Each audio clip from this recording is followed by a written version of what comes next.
बच्चों, स्वागत है आपका हमारे इस YouTube चैनल यूपी फिजिक्स 11 में। जैसा कि आप लोगों ने पिछले वीडियो में देखा और समझा कि किस तरह से किसी निकाय पर यदि बाह्य बल न लग रहा हो तो निकाय के द्रव्यमान केंद्र का संवेग संरक्षित रहता है, या कहें उस निकाय का संवेग संरक्षित रहता है। उसी के कंटिन्यूएशन में हम आगे बढ़ते हैं और आज समझते हैं कि बल आघूर्ण क्या होता है। हम सभी लोग जानते हैं कि किसी वस्तु में गति उत्पन्न करने के लिए बल की आवश्यकता होती है। जब हम किसी वस्तु पर बल लगाते हैं तो उसमें गति उत्पन्न हो सकती है। अब यहां बात होती है, करते हैं बल आघूर्ण की। तो ये जो है बल आघूर्ण क्या करता है, किसी वस्तु में घूर्णन उत्पन्न करता है। किसी वस्तु में घूर्णन उत्पन्न करने के लिए हमें बल आघूर्ण की आवश्यकता पड़ती है। जैसे किसी बोतल के ढक्कन को खोलना, दरवाजे को खोलना, किसी नट को खोलना, तो जहां पर भी घूर्णन हो रहा होगा वहां पर जो लग रहा होगा बल, उसको हम बल आघूर्ण कहेंगे। तो वहां पर केवल बल नहीं, बल आघूर्ण लगता है, जिसको हम मोमेंट ऑफ फोर्स या टॉर्क कहते हैं इंग्लिश में। तो ये ठीक उसी तरह से कार्य करता है जैसा कि ऋजुरेखीय गति में बल कार्य करता है। बल क्या करता है, साधारण वस्तु यदि स्थिर अवस्था में है उसमें गति उत्पन्न कर देता है। यहां पर हम बल आघूर्ण लगा करके वस्तु में घूर्णन उत्पन्न करेंगे, वस्तु को घुमाएंगे। तो घुमाने के लिए, घूर्णन कराने के लिए हमें बल आघूर्ण की आवश्यकता होती है। ये बल आघूर्ण की परिभाषा क्या है? तो बल आघूर्ण में क्या होता है कि हमें बल तो लगाना ही पड़ेगा।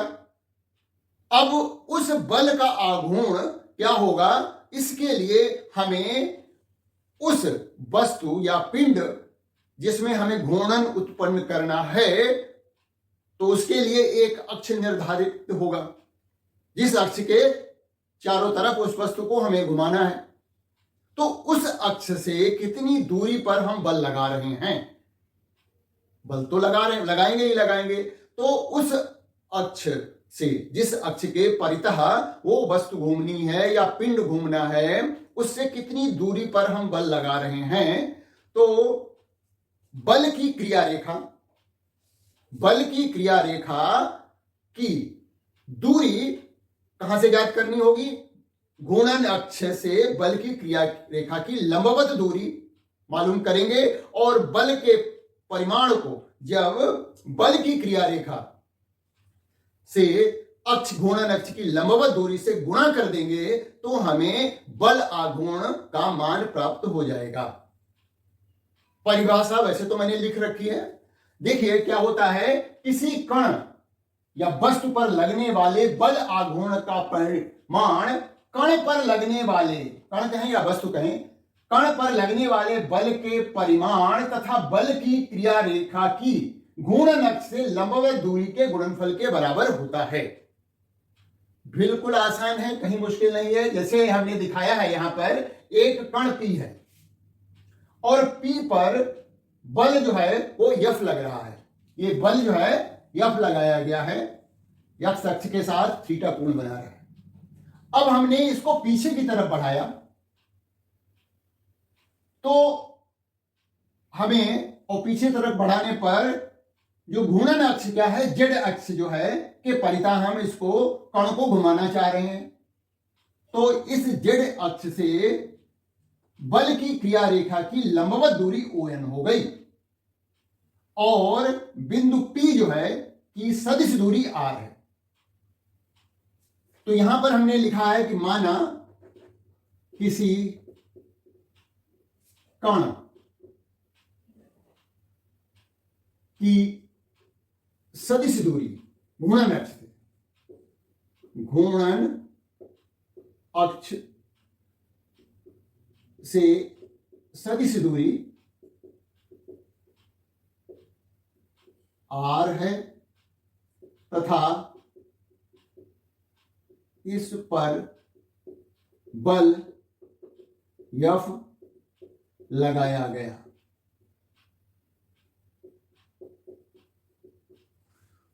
तो जैसा कि परिभाषा है उसके अनुसार तो बल आघूर्ण क्या होगा, बल आघूर्ण, इसको हम इंग्लिश में टॉर्क कहते हैं, और ये ऐसे टी बना करके थोड़ा घुमा देते हैं आगे की तरफ, तो टॉर्क हो गया। ये बल आघूर्ण बराबर होता है क्या, कि लगने वाले कण या वस्तु पर लगने वाले बल के परिमाण को जब गुणा कर देते हैं बल की क्रिया रेखा की घूर्णन अक्ष से लंबवत दूरी,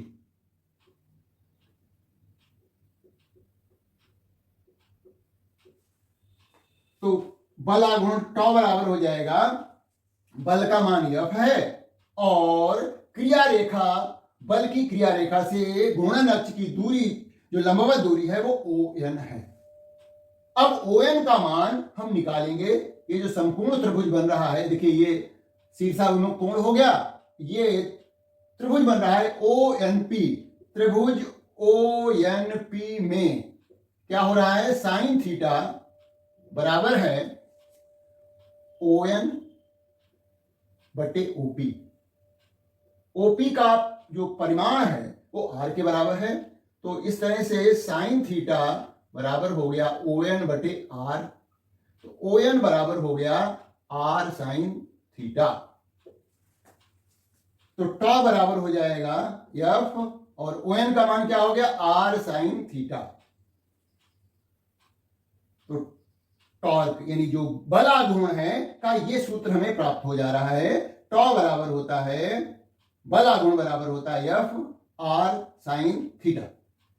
इसको हम वेक्टर के फॉर्म में भी लिख सकते हैं, क्योंकि ये जो बल आघूर्ण होता है एक सदिश राशि है। वैसे तो ये फार्मूला तो याद ही रखिए, है ना। यदि सदिश रूप में हम लिखना चाहें तो भी लिख सकते हैं, और लिखना आना भी चाहिए, क्योंकि सदिश राशि को सदिश रूप में व्यक्त करना आना ही है। तो अब हम इसको सदिश रूप में व्यक्त करेंगे।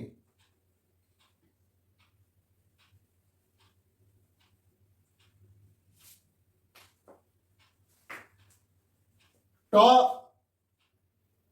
क्या है, एक सदिश राशि है, तो इसको सदिश रूप में व्यक्त करते हैं। टॉ बराबर हो जाएगा वेक्टर R क्रॉस F।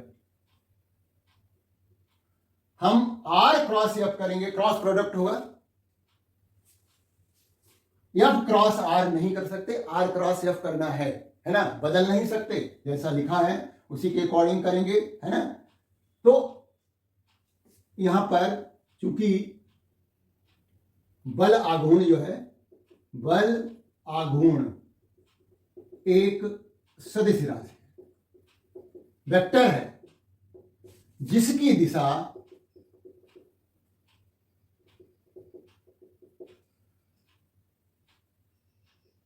वामावर्त या दाहिने हाथ के अंगूठे, दाहिने हाथ के अंगूठे के नियम से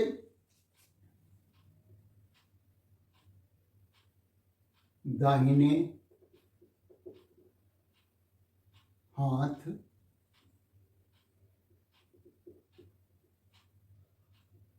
के अंगूठे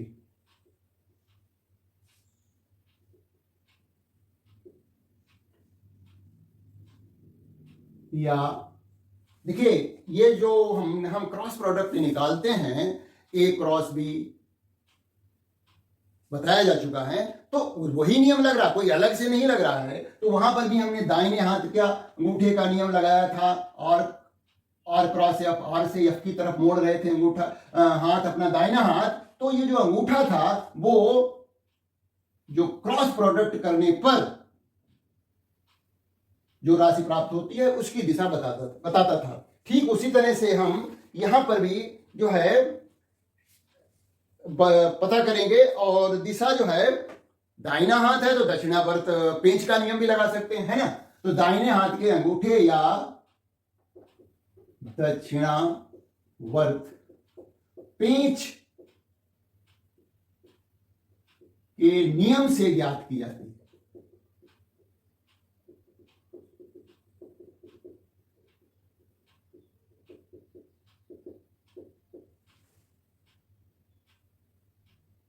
तो जैसे कि दक्षिणावर्त पेंच क्या है कि हम किसी पेंच को यदि घुमाएं तो वो या तो अंदर जाता है या बाहर निकलता है ना। तो यदि हम उसको दक्षिणावर्त दिशा में, है ना, क्लॉकवाइज डायरेक्शन में घुमाएं तो जिस तरफ को पेंच की गति होगी वही इस बलाघूर्ण की दिशा होगी। तो यहां पर जैसे इस चित्र के अनुसार यहां आर तथा एक्स वाई तल में स्थित हैं, अतः बल आघूर्ण की दिशा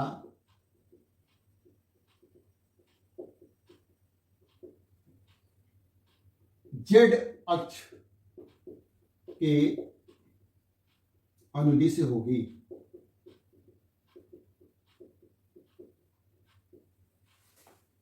ऐसे दाहिने हाथ को रखा और आर पर रखा और यह की तरफ मोड़ दिया, है ना। तो अंगूठा बाहर की तरफ दिखाई दे रहा है। तो इस तल को हम एक्स वाई तल माने तो इस तल के, बोर्ड के तल के लंबवत बाहर की ओर जो है बल आघूर्ण की दिशा होगी। तो ये बात हो गई दिशा की। देखिए सीधी परिभाषा लिखने को आती है तो कोई दिक्कत नहीं, हम तो डिटेल में आपको समझा रहे हैं, है ना, सब कुछ आना चाहिए। अब यदि बल आघूर्ण की दिशा के अनुसार इसका चिन्ह निर्धारित होता है, यानी ये धनात्मक कब लिया जाएगा, ऋणात्मक कब लिया जाएगा, तो उसके अकॉर्डिंग हमें, यानी क्लॉकवाइज है या एंटी क्लॉकवाइज है, उसके अनुसार जो है बल आघूर्ण का चिन्ह निर्धारित होगा। तो यहां पर यदि आरोपित बल, यदि आरोपित बल वस्तु या कण को या पिंड को वामावर्त दिशा में घुमाता है,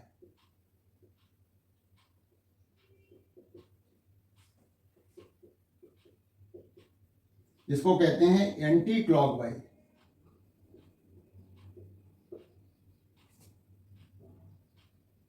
तो बल आघूर्ण का चिन्ह जो होगा वो धनात्मक होगा।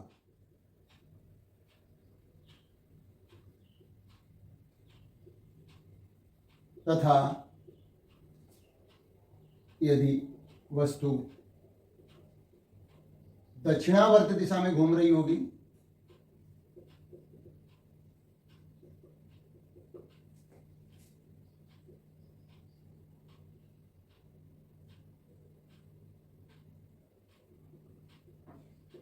तो दक्षिणावर्त दिशा में घूमती है तो बल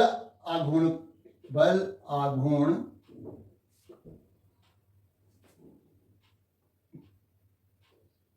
का चिन्ह जो है ऋणात्मक लिया जाएगा।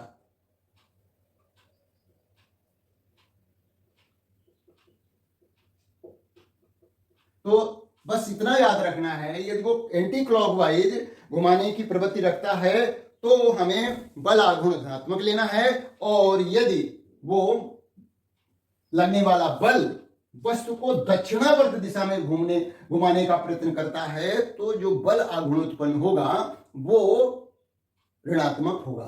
तो यदि आरोपित बल वस्तु को वामावर्त दिशा यानी एंटी क्लॉकवाइज घुमाता है या घुमाने का प्रयत्न करता है, घुमाने की प्रवृत्ति रखता है, प्रवृत्ति रखता है। छूट गया है। यदि आरोपित बल वस्तु या कण को वामावर्त दिशा में घुमाने की प्रवृत्ति रखता है तो बल आघूर्ण का चिन्ह धनात्मक, यदि वस्तु को दक्षिणावर्त दिशा में घुमाता है तो बल आघूर्ण का चिन्ह ऋणात्मक लिया जाएगा। तो मतलब क्या हुआ कि वामावर्त दिशा ऐसे इस तरह से घूम रहा है, ठीक है। तो पेंच क्या होगा, बाहर की तरफ निकलेगा। यदि हम इस तरह से घुमाएंगे तो पेंच बाहर की तरफ निकलेगा, यानी जो हमारा बल आघूर्ण की दिशा होगी वो बाहर की तरफ होगी। इसलिए हम समझ सकते हैं कि बल आघूर्ण की दिशा धनात्मक इसलिए दी गई है। अच्छा, यदि यही काम पेंच को हम दक्षिणावर्त दिशा में इस तरह से घुमाते हैं तो पेंच अंदर जाएगा, तो वह दिशा जो है बल आघूर्ण की ऋणात्मक होगी अंदर की तरफ। तो बाहर की तरफ यदि पेंच निकलता है घुमाने पर, और कब निकलेगा, जब हम उसको एंटी क्लॉकवाइज घुमाएंगे पेंच को, तो बाहर की तरफ निकलेगा और यहां बल आघूर्ण धनात्मक हो जाएगा। तो ये बात हुई धनात्मक और ऋणात्मक की। अब हम आगे बात करते हैं इसकी जो है इसके मात्रक की, कि बल आघूर्ण का मात्रक क्या होता है।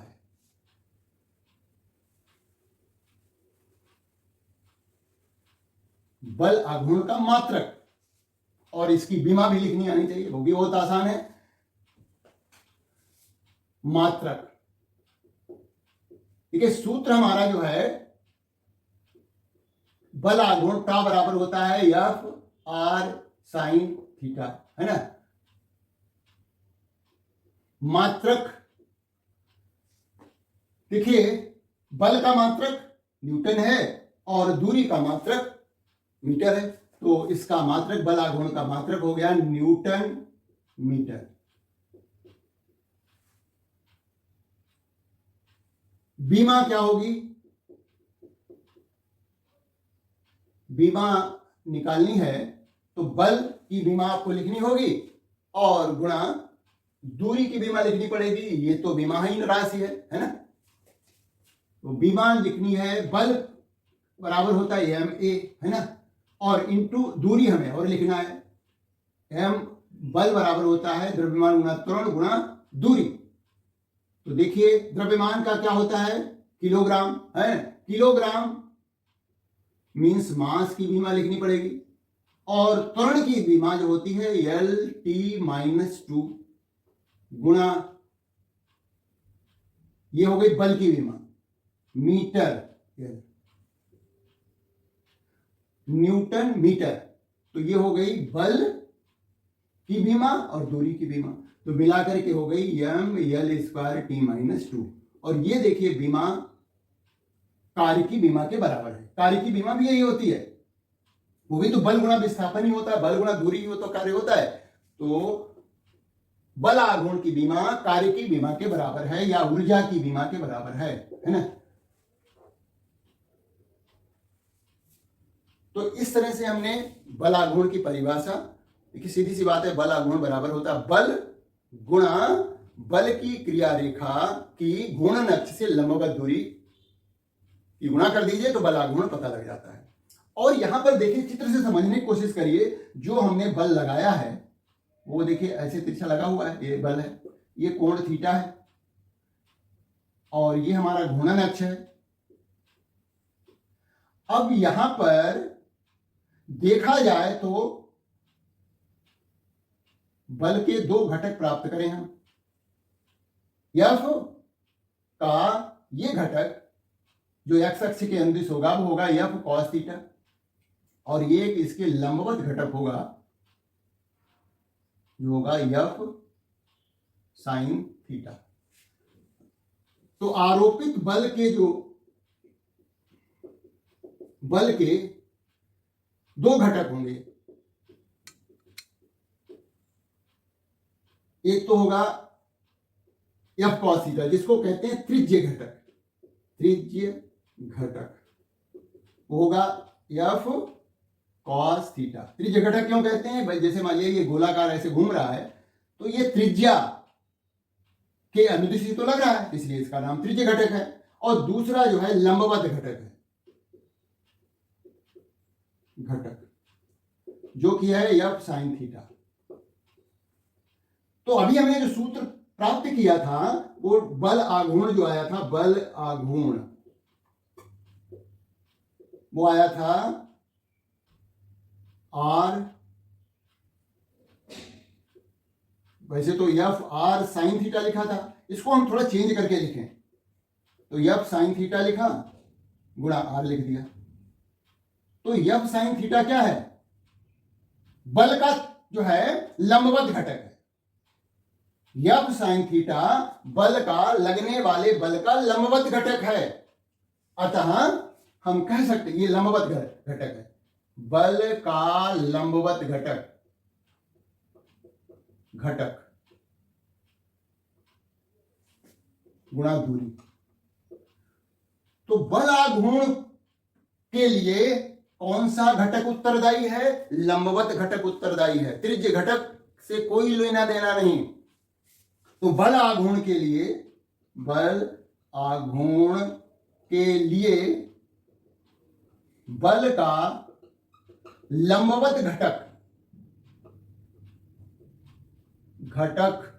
उत्तरदायी है। त्रिज्य घटक से कोई लेना देना नहीं। तो बल आघूर्ण के लिए बल का लंबवत घटक उत्तरदायी है। तो लंबवत घटक के कारण ही वस्तु घूर्णन करती है या पिंड या कण घूर्णन करता है। तो ये सब बातें बलाघूर्ण के बारे में हो गई। परिभाषा, मात्रक, बीमा, दिशा, और दिशा कब धनात्मक कब ऋणात्मक होगी, है ना। तो एंटी क्लॉकवाइज घुमाने का प्रयत्न कर रहा है, यानी जो है वामावर्त दिशा में वस्तु घूमती है तो लगने वाला बल आघूर्ण जो है धनात्मक, और यदि वो दक्षिणावर्त दिशा में घूमती है तो ऋणात्मक बल आघूर्ण लिया जाएगा। अब हम बात करते हैं कि दृढ़ पिंडों की घूर्णन की गति है।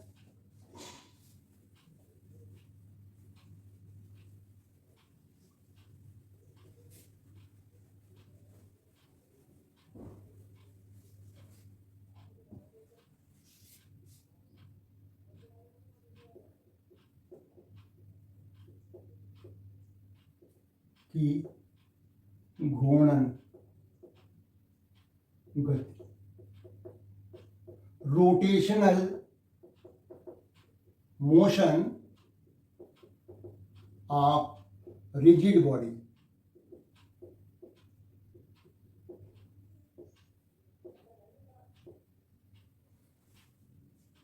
तो घूर्णन के लिए बल आघूर्ण उत्तरदायी है।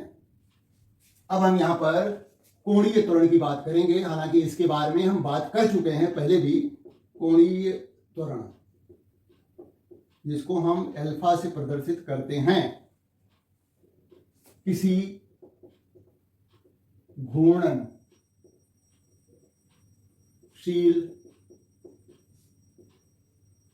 कण की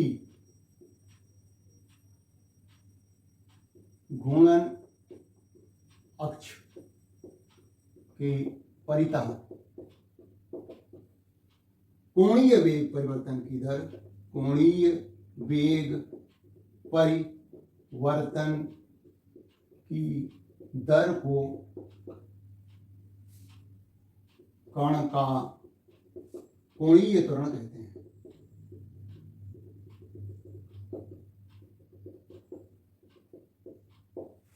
तो यहां पर कोणीय वेग होगा, जैसे वहां पर हमारा रैखिक त्वरण होता था वैसे यहां पर कोणीय त्वरण होगा। तो कोण परिवर्तन की दर को जो है कोणीय त्वरण कहेंगे। वहां वेग परिवर्तन दर को जो है त्वरण कहते थे।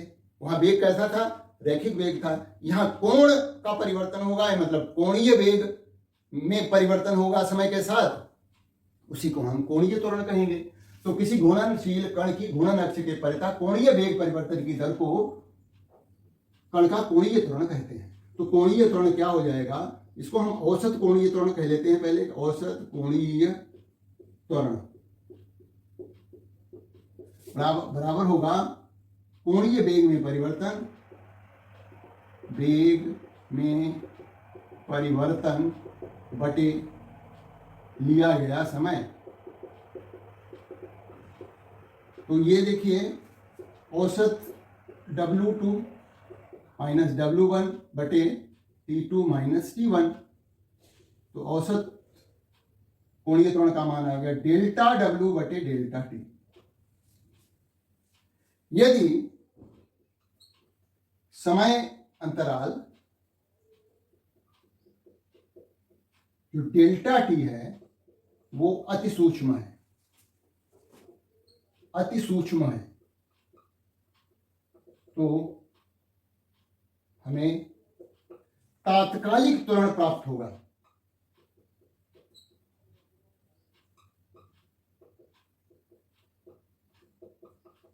मतलब इस औसत मान को इस लिमिट के साथ, इस सीमा के साथ कैसे लिखेंगे? तो तात्कालिक त्वरण कैसे लिखेंगे? तात्कालिक त्वरण का सूत्र लिखने के लिए हम लिखेंगे, लिमिट लगाएंगे, limit delta T tends to 0 और डेल्टा ओमेगा बटे डेल्टा टी बराबर होता है डी ओमेगा बटे डी टी। ये तात्कालिक कोणीय त्वरण हो गया। अल्फा बराबर हो गया डी ओमेगा बटे डी टी, कोणीय वेग का प्रथम अवकलन गुणांक। अब हम कोणीय त्वरण और रेखीय त्वरण में संबंध भी दोबारा निकाल देते हैं यहां पर, हालांकि ये भी बात हो चुकी है पहले।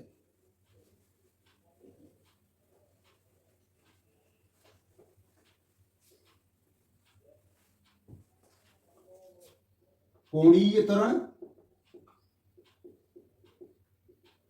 व रेखीय त्वरण में संबंध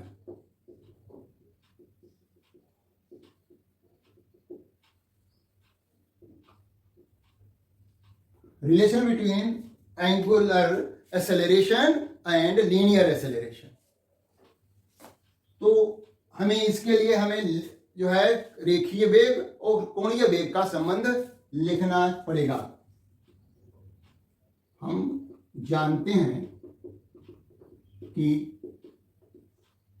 कण का या वस्तु का रेखीय वेग जो होता है, रेखीय वेग v बराबर होता है r ओमेगा।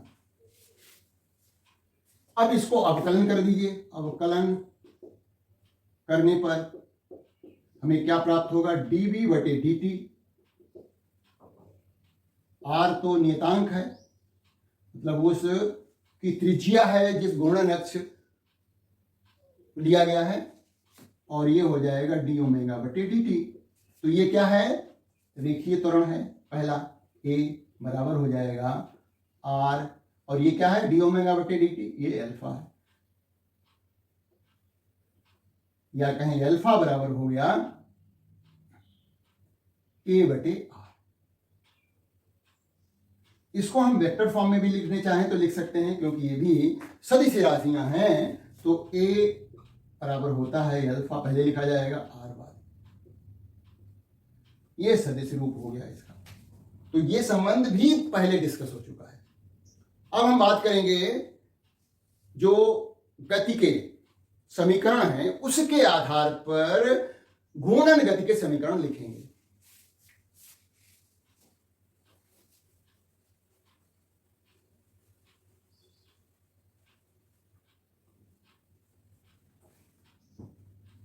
घूर्णन गति के समीकरण, घूर्णन गति के समीकरण।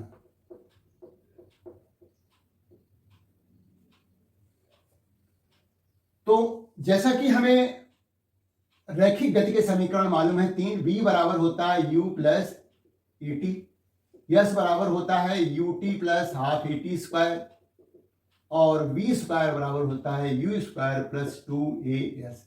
ये गति के 3 समीकरण है मुख्य। इसी आधार पर हम लिखने जा रहे हैं घूर्णन गति के समीकरण। यहां पर जो है प्रारंभिक वेग जो है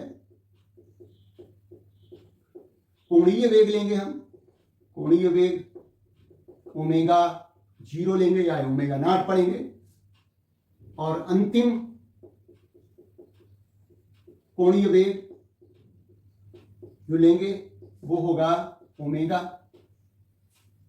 कोणीय विस्थापन यहां पर होगा वो थीटा लेंगे और कोणीय त्वरण अल्फा लेंगे। इस आधार पर पहली समीकरण जो हो जाएगी ये क्या है, अंतिम वेग, प्रारंभिक वेग कोणीय वेग प्लस अल्फा इंटू टी। दूसरी समीकरण इसके आधार पर थीटा बराबर हो जाएगा यूटी, यूटी मतलब omega naught T plus half alpha T square. और तीसरी समीकरण हो जाएगी omega square is equal to omega naught square plus 2 alpha theta. Theta यहां पर कोणीय विस्थापन है जिसका मात्रक रेडियन होता है। सिंपल सी बात। इन समीकरणों का उपयोग हम इन समीकरणों के आधार पर वैसे ही करेंगे, बस यहां पर हमें कोणीय वेग, कोणीय त्वरण और समय तो यहां भी हुआ करता था, यहां भी होगा। अब यहां पर अल्फा का मान धनात्मक ऋणात्मक हो सकता है ना। अल्फा जो है कोणीय त्वरण है, त्वरण मतलब उसका कोणीय वेग बढ़ रहा है तो धनात्मक अल्फा आ रहा है, घटेगा तो जो है ऋणात्मक अल्फा आ जाएगा। तो इस पर एक दो क्वेश्चन देखेंगे।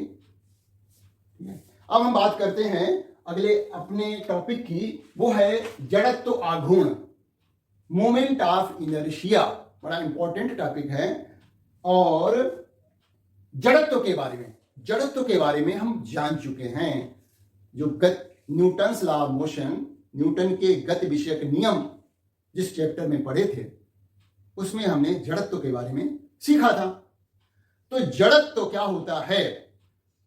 जड़त्व वस्तु का वो गुण है जिसके कारण वो अपनी स्थिति या कहें स्थिर अवस्था या गति अवस्था में परिवर्तन का विरोध करती है। वस्तुओं के इस गुण को जड़त्व कहते हैं। ये पढ़ा है ना? क्या है कि यदि कोई वस्तु स्थिर अवस्था में है तो वो स्थिर अवस्था में रहने की कोशिश करती है, यदि वो गति अवस्था में है तो वो उसी दिशा में उतने ही वेग से लगातार चलती रहना चाहती है जब तक कि उस पर कोई बाह्य बल न लगाया जाए। ये न्यूटन का प्रथम नियम था। तो प्रथम नियम ही तो जड़त्व का नियम भी कहते हैं उसको। तो जड़त्व के कारण ही वस्तुएं अपनी स्थिति में परिवर्तन का विरोध करती हैं, ये हम जान चुके हैं। तो यहां पर एक आगे आघूर्ण शब्द और आ गया। तो आघूर्ण आ गया है क्योंकि हम यहां पर घूर्णन गति की बात कर रहे हैं। तो जब किसी वस्तु में घूर्णन गति उत्पन्न करने का प्रयास किया जाता है या वस्तु की घूर्णन गति में परिवर्तन करने का प्रयास किया जाता है तो वस्तु इसका विरोध करती है। वस्तुओं के इसी गुण को जड़त्व आघूर्ण कहते हैं। वहां पर जड़त्व की माप थी वो द्रव्यमान से हुआ करती थी। जिस वस्तु का द्रव्यमान ज्यादा उसका जड़त्व ज्यादा। लेकिन यहां पर जड़त्व आघूर्ण केवल द्रव्यमान पर निर्भर नहीं करेगा, द्रव्यमान पर तो करेगा लेकिन केवल द्रव्यमान पर नहीं करेगा, ये भी हम जानेंगे। तो जड़त्व आघूर्ण मोमेंट ऑफ इनर्शिया क्या होती है ये लिखा गया है। किसी पिंड का वह गुण जिसके कारण वो किसी अक्ष के परितः घूर्णन प्रारंभ करने या घूर्णन गति में परिवर्तन का विरोध करता है, जड़त्व आघूर्ण कहलाता है। किसी वस्तु की मोमेंट ऑफ इनर्शिया क्या होती है वो यहां पर लिखा गया है कि या तो वस्तु में घूर्णन या पिंड में घूर्णन प्रारंभ करने जा रहे हैं या वस्तु ऑलरेडी पहले से ही घूम रही है। तो यदि हम उसमें उसकी स्थिति में परिवर्तन का विरोध कर रहे हैं, हम उसकी स्थिति में परिवर्तन का विरोध नहीं कर रहे हैं, परिवर्तन करने जा रहे हैं। विरोध तो वह वस्तु करेगी, मैंने गलत बोल दिया।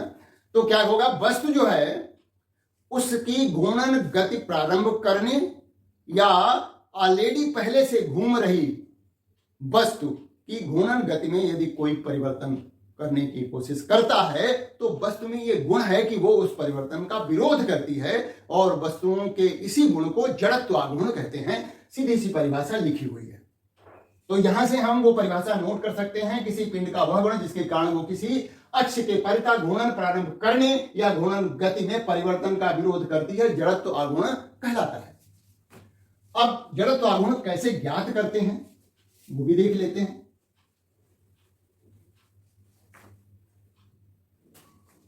ये परिभाषा नोट कर ली, अब इसके आगे हम यहां पर देखेंगे। किसी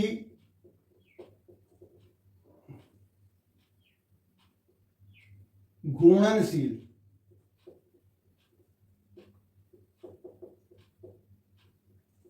कण या वस्तु या पिंड का जड़त्व आघूर्ण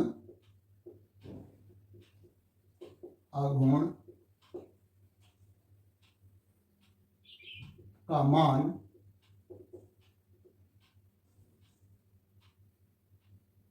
कण या वस्तु के द्रव्यमान तथा घूर्णन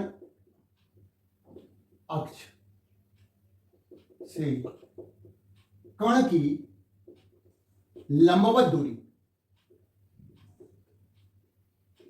दूरी के वर्ग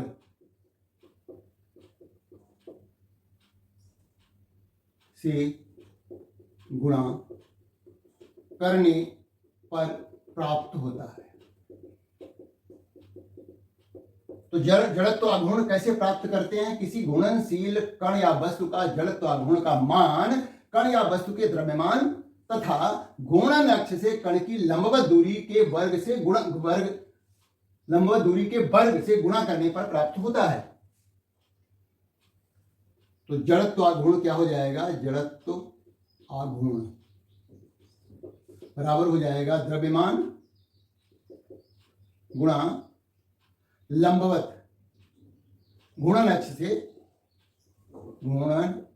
अक्ष से लंबवत दूरी का वर्ग कर देंगे। मान लिया कण का द्रव्यमान m है और दूरी r है, तो r का वर्ग कर दीजिए, तो ये जड़त्व आघूर्ण I का मान प्राप्त हो जाता है।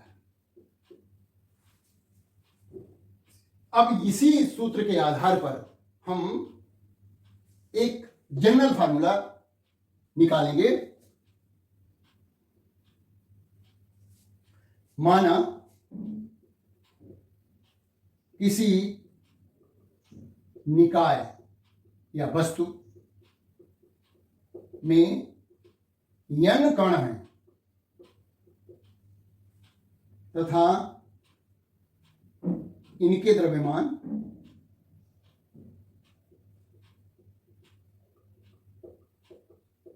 m1 m2 mn है। इन कणों की घूर्णन अक्ष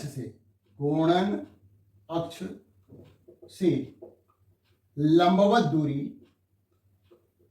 दूरियां क्रमशः क्या है? r1 है, r2 है, rn है। तो घूर्णन अक्ष के सापेक्ष इन कणों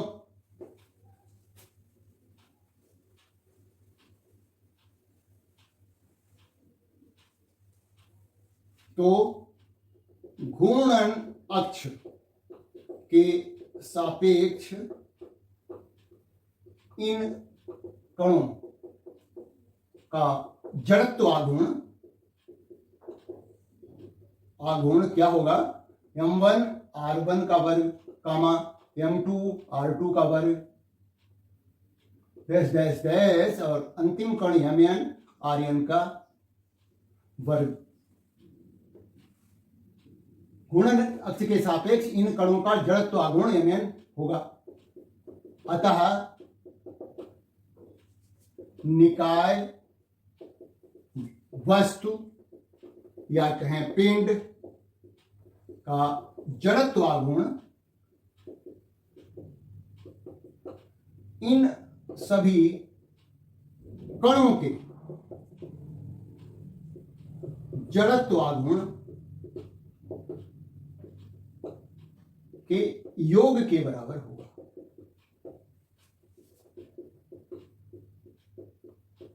मतलब पूरे निकाय का, पूरे पिंड का जड़त्वागुण क्या होगा? इन सभी कणों, हमने क्या माना है देखिए, चित्र से समझ सकते हैं। मान लिया ये कोई पिंड है और ये इसका घूर्णन अक्ष हो गया, ठीक है, और इस घूर्णन अक्ष से एक कण यहां पर है r1 दूरी पर, m1 इसका द्रव्यमान है, दूसरा कण यहां पर है m2, इसकी लंबवत दूरी r2 है, और ये इस तरह से बहुत सारे कण n कण हैं, और ये कोई कण mn है जिसकी दूरी rn है। ये सब दूरियां लंबवत हैं घूर्णन अक्ष से। ये इस अक्ष के चारों तरफ ये पिंड घूम रहा है, या निकाय, कणों का जो निकाय है वो घूम रहा है। तो इस पूरे पिंड का जड़त्वागुण क्या हो जाएगा? पिंड का या निकाय का जड़त्वागुण बराबर I बराबर हो जाएगा m1 r1 का वर्ग प्लस m2 r2 का वर्ग plus dash dash dash plus mn rn का वर्ग। तो I बराबर ऐसे लिख सकते हैं इसको, mi ri, सिग्मा लगा दें, सिग्मा का मतलब योग होता है, I का मान 1 से लगा करके n तक है। मतलब सभी कणों का हम जड़त्वागुण निकालें दिए गए अक्ष के परितः और जोड़ दें तो पूरे निकाय का, पूरे पिंड का जड़त्वागुण ज्ञात हो जाता है। तो इस डिस्कशन से हमें क्या पता लगा कि जड़त्वागुण केवल द्रव्यमान पर निर्भर नहीं करता, बल्कि 3 बातों पर निर्भर करता है। वो हम देखते हैं।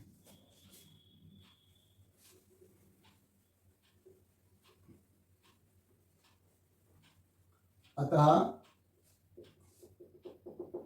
किसी निकाय या पिंड का जड़त्वागुण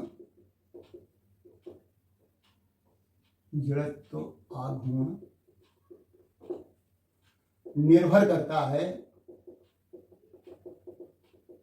नंबर 1 द्रव्यमान पर, तो करते ही है, या कणों के द्रव्यमान पर लिख दीजिए, कणों के द्रव्यमान पर। दूसरा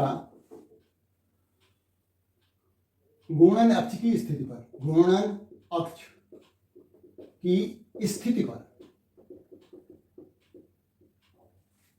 मतलब यदि ये घूर्णन अक्ष यहां पर न होकर के मान लिया यहां पर हो, तो इस पिंड का जड़त्वागुण बदल जाएगा। वही पिंड रहेगा, घूर्णन अक्ष यदि हट गया अपनी जगह से तो क्या होगा? कणों की लंबवत दूरियां इस अक्ष के, नए अक्ष के सापेक्ष अलग अलग फिर से हो जाएंगी। पहले जो दूरियां थी वो कुछ अलग थी, अब जो अक्ष की स्थिति हमने बदल दी है तो कणों की इस अक्ष के, नए अक्ष के संदर्भ में जो लंबवत दूरियां होगी वो अलग हो जाएंगी, जिससे कि पूरे पिंड का, पूरे निकाय का जो है जड़त्वागुण बदल जाएगा। पिंड वही रहा, अक्ष की स्थिति बदल जाने पर जड़त्वागुण बदल जाता है। अब हम बात करते हैं तीसरी की द्रव्यमान वितरण पर। तीसरा है पिंड में द्रव्यमान वितरण। मान लिया कोई सिस्टम है, यदि उसका द्रव्यमान, कण जो है, भारी वाले कण जो है जिनका द्रव्यमान अधिक है वो किनारे हट जाएं, है ना, और हल्के वाले इधर आ जाएं। इस तरह से द्रव्यमान का वितरण यदि बदल गया, पिंड वही रहा, द्रव्यमान इधर उधर हो जाए, तो उसी दिए गए अक्ष के परितः जो है जड़त्वागुण कुछ और आएगा। तो इस तरह से 3 बातों पर निर्भर करता है। तो जड़त्व, केवल जो जड़त्व था वो द्रव्यमान पर निर्भर करता था, और द्रव्यमान वस्तु का स्थिर रहता है, इसलिए वो जो जड़त्व था, केवल जड़त्व, वो द्रव्यमान पर निर्भर था, और मतलब एक किसी दी गई वस्तु का जड़त्व स्थिर रहता था। लेकिन अब जो है जड़त्वागुण जो होगा वो किसी दी गई वस्तु का एक नियतांक न होकर के इन सभी बातों पर निर्भर करेगा। घूर्णन अक्ष की स्थिति जहां बदलेगी तुरंत जड़त्व आघूर्ण कुछ दूसरा आ जाएगा। तो घूर्णन अक्ष की स्थिति के आधार पर मुख्य रूप से देखा जाए जड़त्व आघूर्ण निकाय का या पिंडों का बदलता रहेगा। अब हम एक और इंपॉर्टेंट बात करेंगे जिसको कहते हैं घूर्णन त्रिज्या। घूर्णन त्रिज्या क्या होती है? देखिए, हमने एक शब्द पढ़ा था द्रव्यमान केंद्र। किसी वस्तु का द्रव्यमान केंद्र या किसी निकाय का द्रव्यमान केंद्र वह बिंदु होता था जहां पर पूरे निकाय का द्रव्यमान केंद्रित माना जा सके। हमने बताया था कि वास्तविक रूप से हो या ना हो हम वहां पर मान सकते हैं। ऐसा ही कुछ यहां पर भी है कि घूर्णन त्रिज्या, रेडियस ऑफ जाइरेशन क्या होता है? किसी घूर्णनशील पिंड का जो घूर्णन त्रिज्या क्या होती है, इसके बारे में वैसे मैंने लिख रखा है, उसको समझाते भी हैं। किसी पिंड के घूर्णन अक्ष से उस बिंदु की लंबवत दूरी जिस पर पिंड का समस्त द्रव्यमान केंद्रित माना जा सके और इस अक्ष के सापेक्ष इस दूरी के साथ पिंड का जड़त्व आघूर्ण वही प्राप्त हो जो कि पिंड के वास्तविक द्रव्यमान वितरण से प्राप्त होता है। तो यह दूरी उस घूर्णन अक्ष के लिए पिंड की घूर्णन त्रिज्या कहलाती है। थोड़ा तो कठिन ये डेफिनेशन है याद करने के लिए, उसको समझ लीजिए। क्या है कि कोई वस्तु मान लिया घूर्णन कर रही है, कोई पिंड घूर्णन कर रहा है और उस घूर्णन अक्ष से किसी बिंदु के बीच की दूरी जिस बिंदु पर पूरे पिंड का द्रव्यमान केंद्रित माना जा सके और इस दूरी को लेकर के उस घूर्णन अक्ष के सापेक्ष हम पिंड का जड़त्व आघूर्ण निकालें, वो वही प्राप्त हो जो कि पिंड के वास्तविक द्रव्यमान वितरण से प्राप्त होता है। मतलब हमें क्या करना है, एक पिंड लेना है, पिंड लिया, पिंड का एक घूर्णन अक्ष है, घूर्णन अक्ष से किसी बिंदु पर हमने क्या ले लिया, पूरे पिंड का द्रव्यमान केंद्रित मान लिया। तो उस घूर्णन अक्ष से उस बिंदु तक की दूरी को घूर्णन त्रिज्या कहेंगे। कब कहेंगे? जब उस दूरी को लेकर उस दिए गए घूर्णन अक्ष के सापेक्ष यदि हम जड़त्व आघूर्ण निकालें वो उतना ही हो जितना कि उस पिंड के वास्तविक द्रव्यमान वितरण से प्राप्त होता है। यानी जड़त्व आघूर्ण एक तो हम द्रव्यमान वितरण के आधार पर प्राप्त करें, दूसरा हम वो जो दूरी ले रहे हैं, जहां पर दूरी कहां से ले रहे हैं, घूर्णन अक्ष से उस बिंदु तक की दूरी जहां पर पूरा का पूरा पूरे पिंड का द्रव्यमान केंद्रित माना जा सके, उस दूरी के साथ हम उस पिंड का जड़त्व आघूर्ण निकालें। तो दोनों जड़त्व आघूर्ण समान आने चाहिए। तो वो जो बिंदु है, बिंदु से अक्ष तक की बीच की दूरी जो होगी वो घूर्णन त्रिज्या कहलाएगी। अब इसको लेकर सूत्र देखिए। माना किसी पिंड में n कण हैं जिनके द्रव्यमान m1 m2 mn है तथा इन कणों की घूर्णन अक्ष से दूरी क्रमशः R1 R2 Rn है।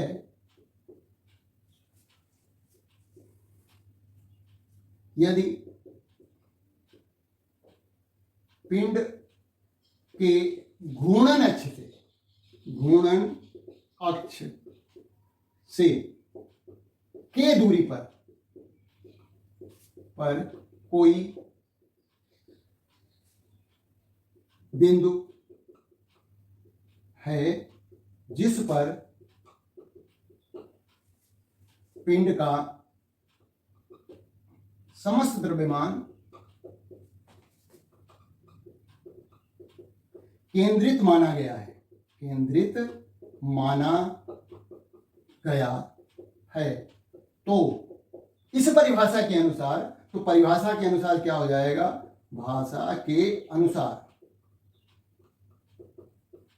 देखिए दूरी हमने घूर्णन अक्ष से उस बिंदु तक की दूरी, यदि पिंड के घूर्णन अक्ष से की दूरी पर कोई बिंदु है जिस पर पिंड का समस्त द्रव्यमान, समस्त द्रव्यमान का मतलब हम कैपिटल एम ले लेते हैं, है ना, समस्त द्रव्यमान कैपिटल एम केंद्रित माना गया, तो परिभाषा के अनुसार एम के बराबर, ये क्या हुआ, एम के स्क्वायर जड़त्वाघूर्ण हुआ उस दूरी के आधार पर जहां पर जो है पूरा का पूरा द्रव्यमान केंद्रित है। तो उसके अनुसार जो है आई का मान कितना हो जाएगा, आई बराबर हो जाएगा एम के स्क्वायर, और बराबर होना चाहिए m1 r1 square plus m2 r2 square plus dash mn rn का वर्ग, यानी m के स्क्वायर बराबर होना चाहिए निकाय या पिंड के वास्तविक द्रव्यमान वितरण के आधार पर प्राप्त किए गए जड़त्वाघूर्ण के बराबर। ये भी जड़त्वाघूर्ण है, मतलब हमने क्या किया, जैसे चित्र से समझिए कि हमने, देखिए वैसे तो निकाय में बहुत सारे कण हैं जिनके द्रव्यमान अलग अलग, ये मान लिया निकाय है, ठीक है, ये हमने एक अक्ष ले लिया।